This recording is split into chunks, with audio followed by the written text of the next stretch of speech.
Meus prezados e queridos irmãos da TV Caminho Livre, graça e paz do Senhor Jesus. Vamos trabalhar mais um pouco sobre a questão da fé. Nós temos mostrado, nós temos evidenciado, abrindo as Santas Escrituras, provado através das mesmas que fé é um dom. A virtude da fé não é uma construção humana, um construto humano, um produto humano, não é obra humana. Fé não provém de nós. A fé ela não vai de mim para Deus. Fé vem de Deus para mim. Romanos 10 deixa isso bem claro. A fé vem. Como ela vem? A fé vem pelo ouvir a palavra de Deus, a palavra de Cristo. A fé vem, ela não vai. Tem um texto aqui em Hebreus, capítulo 11, muitíssimo conhecido, que procura definir fé. Hebreus 11, 1 diz assim: ora, a fé é a certeza de coisas que se esperam, a convicção de fatos que se não veem. Certeza de coisas que se esperam, a convicção de fatos que se não veem. É interessante isso porque como é que nós podemos ter a convicção de que determinados fatos que nós não podemos testemunhar, que os nossos olhos não puderam ver ou enxergar, como é que nós podemos ter a convicção de que tais fatos realmente se concretizaram, se realizaram, se atualizaram, se materializaram, se nós não pudemos ver? E como nós podemos ter a certeza de coisas que nós estamos esperando? Ou seja, certeza de que elas virão. Estamos esperando essas coisas chegarem até nós. Estamos esperando essas coisas virem. Olha só como a fé é algo interessante, paradoxal ao mesmo tempo. Eu tenho a certeza de que o que eu espero virá. Eu tenho a convicção de que muitos fatos que eu não pude testemunhar com os meus próprios olhos, eu estou convicto de sua materialidade, de sua concretude. Estou convicto de que eles realmente existiram. Como isso? Como? Como é que nós podemos ter a certeza de que o que nós esperamos virá? E como é que nós podemos estar tão convictos da concretude de fatos que nós não podemos testemunhar? Aí, aqui mesmo no capítulo 11 de Hebreus, versículo 6, o escritor da Epístola aos Hebreus diz assim: de fato, sem fé é impossível agradar a Deus, porque é necessário que aquele que se aproxima de Deus creia que Ele existe e que recompensa os que o buscam. Alguns até poderiam objetar com base nesse texto aqui, né? Como é que eu me aproximo de Deus se eu não creio que Ele existe? Né? É uma coisa meio sem nexo aqui, não parece ser sem nexo? Como é que eu vou me aproximar de Deus se eu não crer antes que Ele existe? Que Ele está lá. Como é que eu vou me aproximar de Deus se eu não crer antes que Ele existe? E como é que eu posso crer na existência de um Deus que eu não posso ver e, no entanto, espero? E o texto diz: sem fé é impossível agradar a Deus.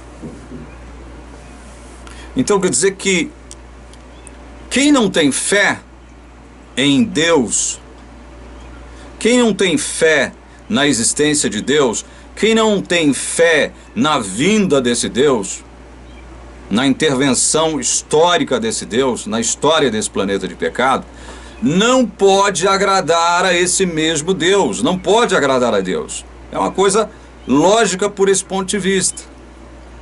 Ora, se você não crê na existência de Deus, se você não crê que Ele virá, e portanto não o espera, é óbvio que você não pode agradar a Deus dessa forma. Então quem não tem fé em Deus, não pode agradá-lo, é impossível. Perceba a dinâmica daquilo que eu vou mostrar para vocês. Sem fé é impossível agradar a Deus. Aí eu me volto para um texto de Paulo, que está aqui em Romanos, capítulo 8, versos 7 e 8. Romanos, capítulo 8, versos 7 e 8. Paulo diz assim: porque a inclinação da carne é inimizade contra Deus, pois não está sujeita à lei de Deus, nem mesmo pode estar. A carne não pode se inclinar de forma submissa, de forma a se sujeitar à lei santa de Deus. Por que a carne não pode se sujeitar à lei de Deus? Porque ela está numa condição de inimizade com Deus. Ela é inimiga de Deus. A nossa carne é inimiga de Deus. E a nossa carne por si só não pode, ou seja, é impossível ela se sujeitar à lei de Deus, à vontade preceptiva de Deus. Porque vontade preceptiva de Deus está manifestada, expressa através das leis, das normas, das ordenanças. A carne não se sujeita à vontade preceptiva de Deus. Não pode, ou seja, é impossível a carne se sujeitar à vontade preceptiva de Deus expressa nas leis, nas normas, nas ordenanças, nos mandamentos. É o que o verso 7 está deixando muito claro. Olha o verso 8. Portanto, os que estão na carne não podem agradar a Deus.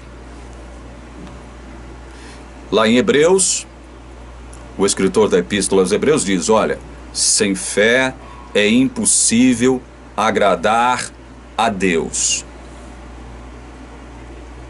E Paulo aqui em Romanos 8:8 diz: portanto, os que estão na carne não podem agradar a Deus. Quem não tem fé, não pode agradar a Deus. Por que não pode agradar a Deus? Porque está na carne. E por que a carne não pode agradar a Deus? Porque ela não se submete à vontade preceptiva de Deus. A carne não se sujeita, não pode. Veja só, é outra impossibilidade que agora Paulo está trazendo à tona para todos nós leitores da Santa Palavra de Deus. Sem fé é impossível agradar a Deus, ou seja, é impossível agradar a Deus sem fé. Quem não tem fé em Deus não agrada a Deus em hipótese alguma. Paulo está dizendo aqui agora, no verso 8 do capítulo 8, que, portanto, os que estão na carne não podem agradar a Deus. Então, quem está na carne não pode agradar a Deus. É impossível alguém na carne agradar a Deus por si mesmo. Por que mesmo? Porque no verso 7 ele deixa claro que a carne é inimiga de Deus. E não se sujeita, não pode, ou seja, é uma impossibilidade da carne se enquanto carne, se sujeitar à vontade preceptiva de Deus manifesta nas leis, nas ordenanças, nos mandamentos. Será que está claro isso? Será que fica claro isso? Ninguém que esteja na carne tem poder para agradar a Deus por si mesmo. Ninguém.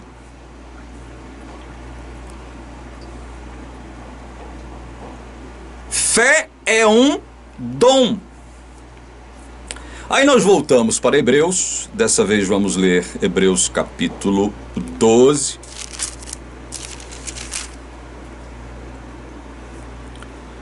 Deixa eu ver aqui se é o capítulo 12 mesmo.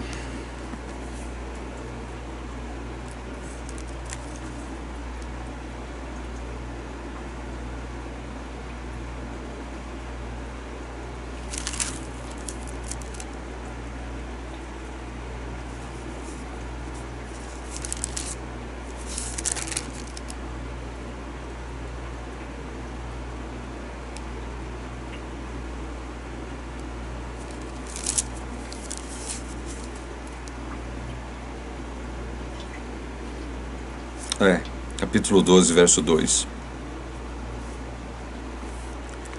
Olhando firmemente para o autor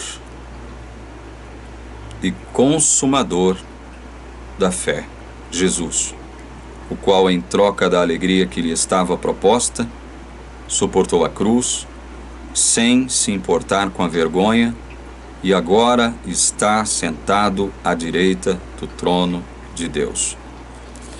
Bom, eu já comentei aqui a respeito de um pastor falastrão arminiano que gosta de afirmar coisas absurdas acerca do sentido de algumas expressões em grego. Comentando esse versículo 2 aqui, esse falastrão arminiano, que conhece tudo de grego, diz o seguinte: olha, tomar esse texto para afirmar que Jesus é o autor da fé é errado, porque a palavra autor aqui no grego não tem nada a ver com aquele que cria alguma coisa, que constrói alguma coisa, que edifica alguma coisa, que faz alguma coisa. Aí a gente vai para o grego e descobre que a palavra ali para autor é a palavra arquegos. Arquegos, autor, esta é a palavra, arquegos em grego. Essa palavra arquegos, ela aparece 4 vezes no Novo Testamento. Ela tem as seguintes acepções, os seguintes significados: líder, autor, fundador, príncipe, governador. O que será que o autor de Hebreus queria nos dizer quando afirma que Cristo é o autor e consumador da fé? Será que ele queria dizer o quê? Não, que Jesus não realiza fé, não produz fé, não constrói fé. Jesus aqui é o líder da fé? Jesus é o príncipe da fé? Ele é o governador da fé? Mas ele não é o fundador da fé, ele não é o autor da fé, porque são essas mais 2 acepções da palavra arquegos: líder, príncipe, governador, autor e fundador. Olha, autor é alguém que cria algo. Fundador é alguém que, como o próprio nome diz, está fundando alguma coisa que não existia. Autor está criando algo que não existia. Então Cristo é autor, ele é fundador, digamos assim, também da fé. Ele não é só príncipe da fé, ele não é só governador da fé, ele não é só líder da fé, não. Ele também é autor e é fundador, porque essas 2 acepções também fazem parte do quadro geral de sentidos do termo arquegos em grego. Autor e tem mais, consumador. É aquele que arremata, é aquele que termina. E este texto aqui de Hebreus 12:2 está em consonância, olha só, com Filipenses. Vamos lá para Filipenses, capítulo 1, versículo 6. Vocês vão ver que há harmonia entre a palavra, desde que a gente leia a palavra de Deus com liberdade. Filipenses capítulo 1, versículo 6. Leia comigo. Estou certo de que aquele que começou, olha, aquele que começou boa obra em vocês, há de completá-la até o dia de Jesus Cristo. Então, evidentemente, eu tenho certeza de que Paulo, escrevendo aos Filipenses, está falando, não só para eles, bem como para nós que o lemos hoje, há mais de 2000 anos depois de ter escrito isso, que Deus, esse mesmo Deus que começou boa obra em nós, em mim e em você, esse mesmo Deus há de completá-la até o dia de Cristo Jesus. Ele começa, ele termina. Ele é o autor, ele é o fundador dessa boa obra e ele a consuma até o dia de Cristo Jesus. Vocês percebem que Hebreus 12:2 vai nessa mesma linha, porque diz que Jesus é o autor e consumador da fé.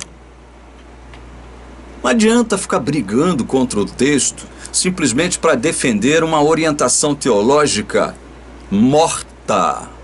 Morta por quem mesmo? Pela própria palavra. Morta. Uma orientação teológica que tem que distorcer os sentidos dos textos para dizer o que o texto não diz, mas para dizer o que a sua orientação teológica, sustentada pela sua denominação, ou seja, a sua igreja, diz e afirma ser.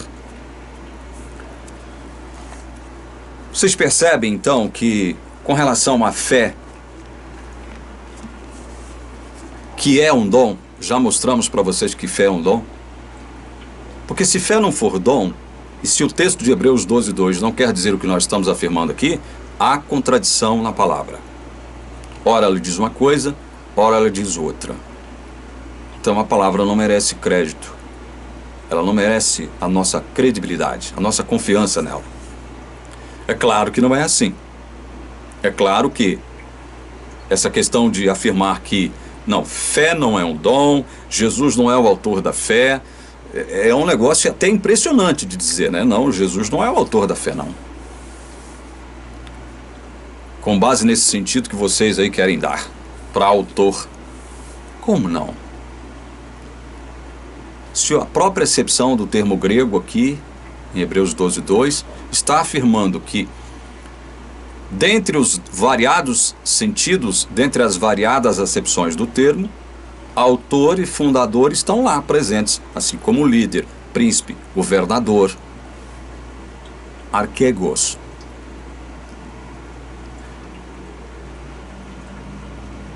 O entendimento de que Jesus é sim o autor da fé, ele está mais próximo daquilo que a Bíblia diz em outros lugares, acerca da fé. Fé como dom, como Paulo pregou aos Coríntios, capítulo 12, verso 9. Fé é um dom, é uma concessão do Espírito Santo. Pregando aos Efésios, Paulo diz, olha, vocês são salvos. Nós, de um modo geral, somos salvos pela graça mediante a fé. E isto é uma referência à fé que foi citada anteriormente. É o elemento citado anteriormente. É o primeiro elemento citado depois, antes do isto. Nós temos dois elementos, graça e fé. E Paulo diz, olha, vocês são salvos, nós somos salvos mediante a fé. E isto que? O falastrão O falastrão vai dizer, não, isto não vem de vós, é a graça, não é a fé, porque a fé é nós que produzimos. Mas imediatamente após dizer isto, Paulo diz, olha, isto não vem de vós, é dom de Deus, não de obras para que ninguém se glorie. Bom, se a fé não é um dom, como você está dizendo, falastrão, então, fé é produto humano. Se é produto humano, é obra humana. Se é obra humana, Paulo está contradizendo aqui. Percebam. Percebam que quando você admite um determinado entendimento, você tem que inseri-lo dentro do contexto sem forçar e sem distorcer o próprio contexto. Sem fazer com que o escritor, seja de que epístola for, de que carta for, de que livro for, não se contradiga. E que não esteja em oposição ao que Cristo disse. É por isso que quando eu começar a examinar aqui, a objetar as falácias do Ezequiel Gomes no seu livro, eu vou mostrar para vocês que, evidentemente, nós temos que objetar utilizando toda a Bíblia, como ele faz uma exegese de capítulo 6 de João, se utilizando toda a Bíblia. Maravilha, não é pecado fazer isso e não é incorreto fazer isso, pelo contrário, nós temos que usar a Bíblia para explicar a própria Bíblia. Agora, eu não posso sair por aí a esmo pegando textos aqui e acolá e colocando dentro de um determinado contexto para afirmar, para chancelar aquilo que no determinado texto original você não encontra a intenção do autor, no sentido em que você quer dar. Então, meus irmãos, nós estamos aqui com a palavra de Deus aberta, mostrando que fé é um dom, que fé é produto divino, que nos possibilita a crer. Sem fé é impossível agradar a Deus. Quem está na carne também não pode, ou seja, é impossível agradar a Deus na carne. Portanto, quem não tem fé está na carne. E quem está na carne não pode se sujeitar à lei de Deus, à vontade preceptiva de Deus. Então, como é que alguém na carne pode se converter sozinho, se a carne não está sujeita à vontade de Deus? Não pode, é impossível. É o que Paulo diz em Romanos 8, 7 e 8. Vocês percebem que o termo impossível não está ali à toa. O termo impossível está ali para declarar que isso é uma impossibilidade para o agente humano. Leamos, porque a inclinação da carne é inimizade contra Deus, pois não está sujeita à lei de Deus, nem mesmo pode estar. Nem mesmo pode estar. Portanto, os que estão na carne não podem agradar a Deus. Estão vendo que se trata de impossibilidade? Da carne se sujeitar à lei de Deus, da carne agradar a Deus, é tudo impossível.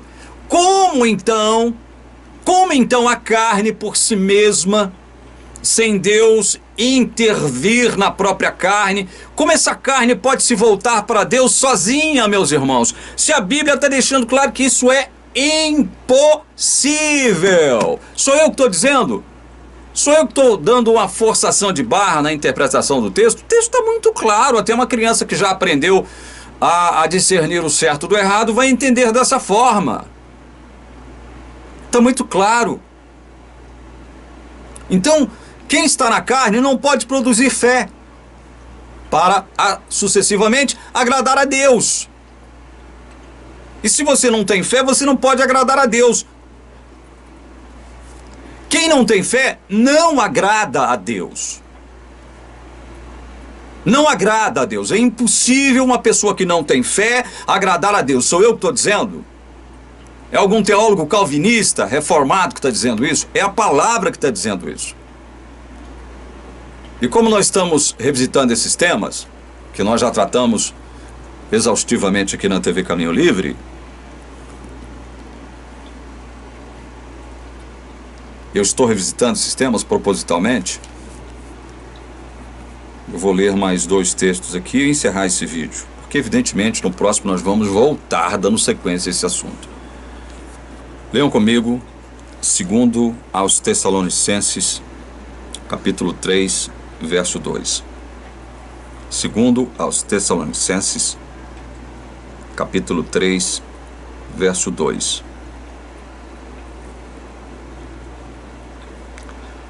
Orem também para que sejamos livres das pessoas perversas e más, porque a fé não é de todos. Gente, Paulo está citando aqui dois grupos de pessoas, que na verdade é farinha do mesmo saco. Pessoas perversas e más. É o que o mundo mais produz hoje. É gente perversa, gente má. E Paulo está exortando-nos, exortando em primeira instância os Tessalonicenses, para quem ele escreve. Em segunda instância, a nós que o lemos hoje. Orem também para que sejamos livres das pessoas perversas e más. Por quê? Porque a fé não é de todos. Veja só o que Paulo está falando. A fé não é de todos.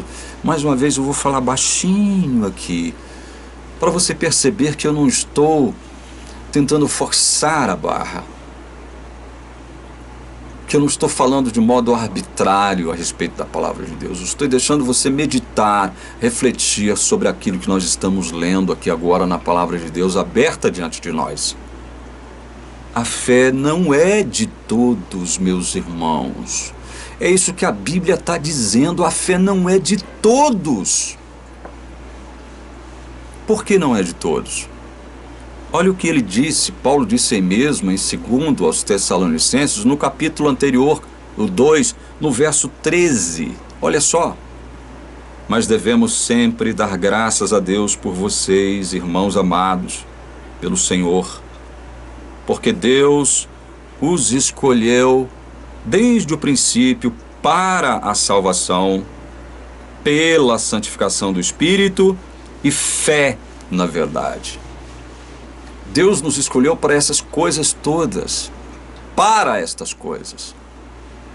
Deus nos escolheu desde o princípio para estas coisas. Olha, para a salvação, pela santificação do Espírito e fé na verdade. Se Deus não nos escolhe, nós não teríamos fé. É por isso que Paulo aqui em Tessalonicenses, segunda carta aos Tessalonicenses, capítulo 3, verso 2, está dizendo, a fé não é de todos. Olhe para que Deus nos livre das pessoas perversas e más, porque a fé não é de todos, pelo amor de Deus, meus irmãos. Juntem as partes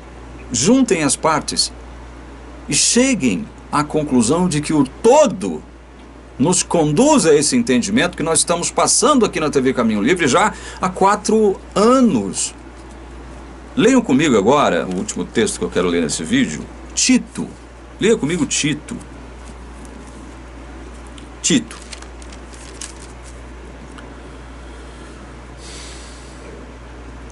Eu quero primeiro que vocês leiam Tito 2:11, porque esse é um dos textos utilizados pelos arminianos para dizer que não, a fé foi criada por Deus, evidentemente. Aí não dá para entender, né? Se a fé é a criação de Deus, é a criação do homem, né? Mas o arminiano crê que o homem é que produz fé, ele é que crê por ele mesmo, por conta dele mesmo, ele que toma a decisão de crer, ele que escolhe crer, né? Essa é a ideia geral do arminiano. Então o arminiano vai dizer que, Tito 2:11, olha, porque a graça de Deus se manifestou trazendo salvação a todos. Aí pegam esse texto aqui, isola-o do seu contexto para dizer o seguinte, olha, tá vendo? A salvação, Deus trouxe salvação por meio de Cristo a toda criatura, a toda e qualquer criatura da terra. Salvação, Deus trouxe para toda e qualquer criatura. Se você lê superficialmente esse texto e desconecta-o do seu contexto, você vai acabar aceitando a palavra do falastrão arminiano que estiver tentando te convencer para o erro dele. Agora, se você pega o contexto, vai até o início do livro, que é isso que nós vamos fazer agora, Tito, capítulo 1, lê o verso 1. Paulo, servo de Deus e apóstolo de Jesus Cristo, para promover a fé que é dos eleitos de Deus e o pleno conhecimento da verdade segundo a piedade. Então você percebe que Paulo está direcionando, muito embora direcione a sua mensagem para Tito, ele quer que Tito retransmita esta mesma mensagem. Ele quer que Tito primeiro aprenda com ele para que Tito possa ser um bom pastor lá na frente. Então, quando Paulo diz aqui, porque a graça de Deus se manifestou trazendo salvação a todos, esse todos não é um todos universal. É um todos particularizado, reduzido, definido, determinado, circunscrito a quem? Para promover a fé que é dos eleitos de Deus. Todos os eleitos de Deus. Porque a fé é dos eleitos. Paulo, primeiro em Tessalonicenses 3:2, diz, não, a fé não é de todos. Agora aqui em Tito, ele diz, a fé é de todos os eleitos. É de todos os eleitos. Leiam comigo de novo. Paulo, servo de Deus, apóstolo de Jesus Cristo, para promover a fé que é dos eleitos. A fé que é dos eleitos. Me lembrei de um texto aqui agora. Vale a pena a gente ler no finalzinho desse vídeo. Sempre assim, né? Às vezes eu quero terminar um vídeo e não termino. E vou mais além. Mas é sempre bom saber o que a palavra de Deus diz sobre os temas expressos nela mesma, né? Tem um texto aqui em Judas. Deixa eu ver se eu encontro ele, porque eu não tinha planejado. Ah, achei. Já achei. Judas. Primeiro livro antes de Apocalipse. Judas, só tem um capítulo, Judas, tá? Judas 3 diz assim: Amados, quando eu me empenhava para escrever-lhes a respeito da salvação que temos em comum, senti que era necessário corresponder-me com vocês, para exortá-los a lutar pela fé que uma vez por todas foi entregue aos santos. Lutar pela fé que uma vez por todas foi entregue aos santos. O que Judas está querendo dizer aqui com lutar pela fé? Será que Judas está querendo contrariar Paulo? Porque Paulo diz que fé é um dom. O escritor da Epístola aos Hebreus diz que Jesus é o autor e consumador da fé. Sem fé é impossível agradar a Deus. Quem está na carne não pode produzir fé, porque a carne não se submete à vontade de Deus. Como é que eu posso produzir fé sem me submeter à vontade preceptiva de Deus? Será que então Judas estaria contrariando o que diz Paulo e os outros e os demais apóstolos e escritores da Bíblia, ao exortá-los a lutar pela fé? Ora, se fosse assim, ele estaria contradizendo a si mesmo, porque logo em seguida ele diz para exortá-los a lutar pela fé, que uma vez por todas foi o quê? Foi o quê? Entregue aos santos. Veja que a fé foi entregue a quem? Aos santos. A fé foi entregue. Foi entregue. A fé não pertencia original e naturalmente aos santos. Ela foi entregue. Entregue por quem? Pelo Espírito Santo. Lutar pela fé tem um sentido aqui o seguinte, olha, não vamos nos esmorecer. Vamos continuar pregando o Evangelho da graça de Deus, conforme Deus nos ordenou, conforme Cristo nos ordenou. Não vamos nos esmorecer, porque o mundo está pejado de mal, pejado de pecado, de perversidade.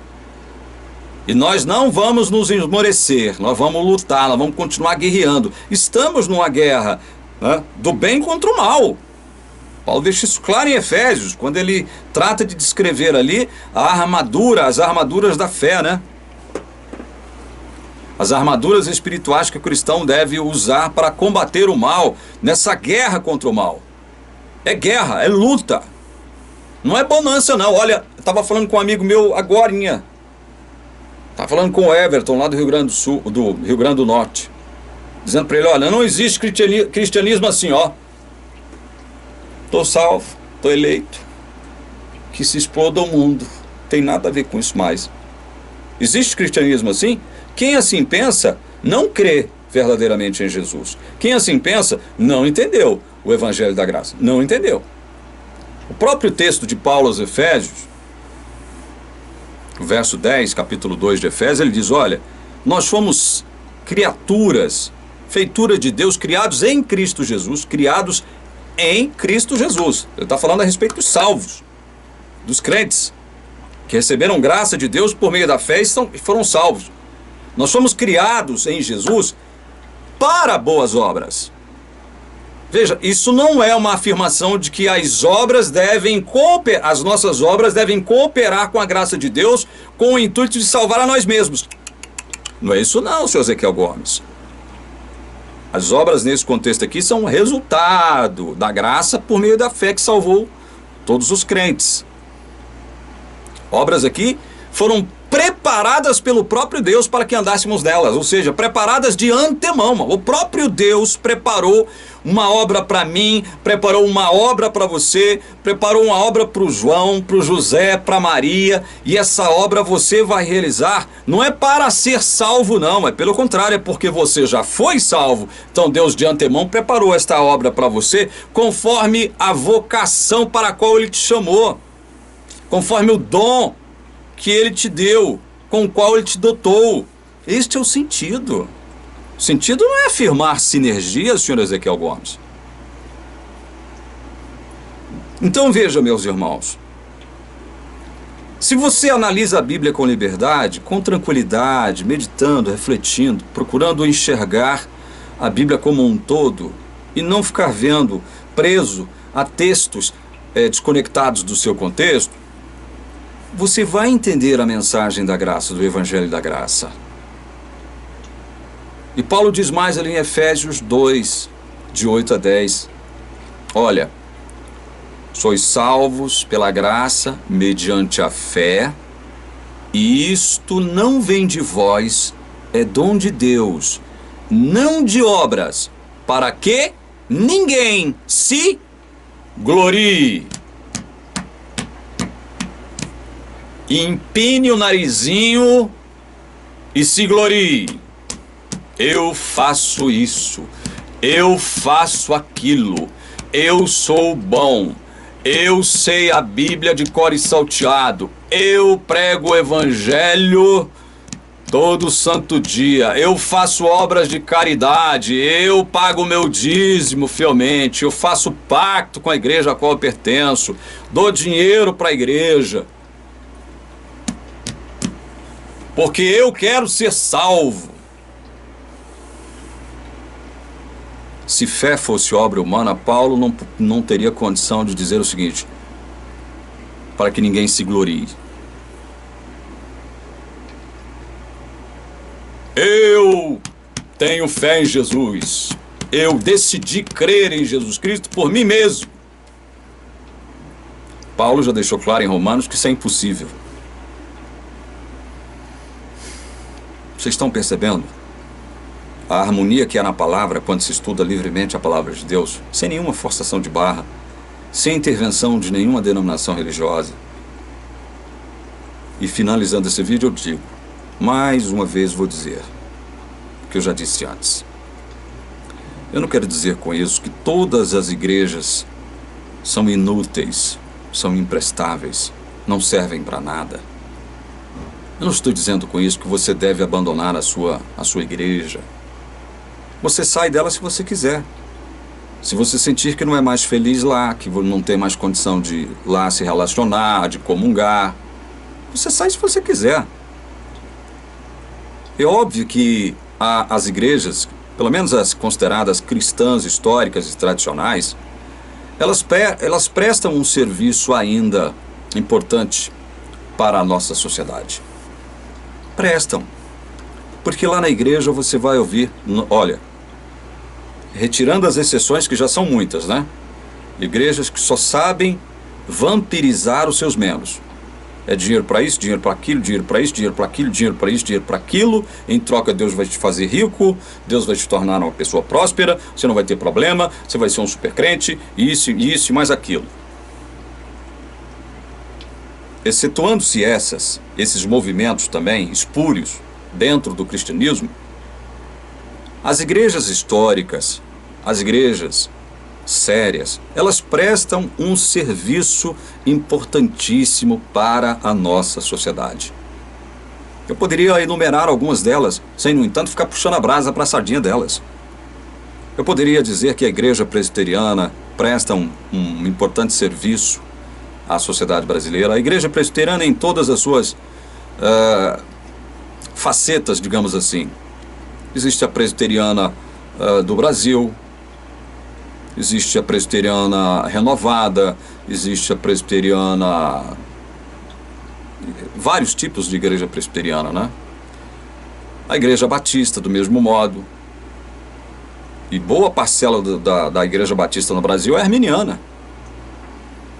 A igreja batista reformada, a igreja cristã evangélica reformada, a igreja cristã evangélica, que também é uma igreja já tradicional aqui no Brasil, as Assembleias de Deus. Então, eu não estou tentando denegrir a imagem de todas as denominações. Agora, existem as seitas e elas estão aí proliferando muito aqui no Brasil. É no mundo, mas nós estamos falando do Brasil, estamos tratando do Brasil. Fiquem de olhos abertos com relação às seitas. Fiquem de olhos abertos, com o pé atrás. Não se envolvam com seitas, não se comprometam com as seitas. Por quê? Porque as seitas não têm compromisso com o Evangelho da Graça. Não têm compromisso com a Palavra de Deus, elas têm compromisso com o cofre delas. Com o bem-estar da organização. Com o bem-estar dos seus pastores. Que querem boa vida, que querem mansidão. Mansidão, um termo... Eu estou utilizando uma figura de linguagem para dizer que eles querem boa vida. Querem ficar de bem com a vida, né? Não querem compromisso com os outros. Não querem pastorear as ovelhas. Só se interessam pelas ovelhas quando as ovelhas têm algo a lhes oferecer. Do contrário, eles não querem ouvir as ovelhas, não querem papo com as ovelhas, correm das ovelhas. Nossa, não vamos estar aquele irmão lá que é só problema, só problema. Só isso, só aquilo, só tristeza. Então fujam das seitas, meus irmãos. Corram das seitas. Nós temos aí várias. Pentecostais virou uma praga. Seitas pentecostais. Virou praga no Brasil. Em cada esquina tem uma praga dessas. Fujam das seitas. E você que me ouve, que me assiste, e que está dentro de uma delas, se quiser permanecer aí, mesmo conhecendo a verdade do Evangelho da Graça, fique. Fique. Fique até quando você puder ficar. Não serei eu que vou te arrancar daí. Eu já disse várias vezes e vou repetir agora. O propósito meu, do Elias e do Roberto, quando nós descobrimos o Evangelho da Graça, éramos o quê? Era que nós estivéssemos lá dentro da Igreja Adventista pregando este Evangelho. Porque este Evangelho da Graça aqui não tem dono, ele não pertence a arminiano, não pertence a calvinista, não pertence ao católico, pelagiano, semi-pelagiano. Esse Evangelho aqui não tem dono, o dono dele é Deus Pai, Deus Filho e Deus Espírito Santo.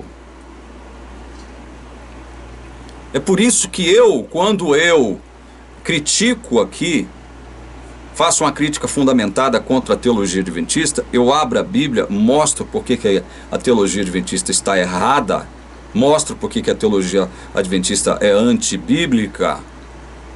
Eu não fico afirmando, não, eu agora estou lutando pelo calvinismo, eu agora estou lutando pela teologia reformada, nada disso. É como diz Judas aqui, eu estou lutando pela fé. Eu estou em guerra pela fé. Eu estou do lado da fé. Eu sou um soldado da fé. E ao mesmo tempo, concomitantemente, um soldado de Cristo. É isso. Não estou aqui para defender calvinismo, teologia reformada, não. Estou aqui para defender o seguinte: a Bíblia, então somente a Bíblia. Agora, eu tenho que dizer qual é a orientação teológica que aceita as doutrinas definidas da graça, que são bíblicas, são oriundas da Bíblia, são provenientes da palavra de Deus, são verídicas. Eu tenho que dizer quem. Agora, eu não preciso ficar puxando a brasa para a sardinha dessas igrejas. Ao mesmo tempo em que eu também não estou aqui para detonar, explodir todos os fundamentos de tudo quanto é denominação religiosa. Não estou aqui para isso, não. Minha tarefa aqui não é essa. Então fica aí mais um vídeo. Eu quero ver se essa semana eu já começo as objeções ao livro de Ezequiel. Não sei se vou dar conta de começar essa semana, porque é muita coisa ainda. E, como eu disse, eu quero trabalhar as ideias principais do Ezequiel. Porque se fosse para objetar todo o argumento dele no seu livro, que tem mais de 400 páginas, eu demoraria mais ou menos um ano para escrever, né? Anotar tudo bonitinho no papel, todas as objeções, porque é muita coisa. Então eu vou trabalhar as ideias principais defendidas pelo Ezequiel no seu livro O Maior Discurso Calvinista de Cristo. Deus abençoe você que assistiu esse vídeo até aqui. Que o Espírito Santo unja os olhos do seu entendimento, para que você possa ver, contemplar as maravilhas da palavra de Deus. Em nome de Jesus eu rogo. Amém.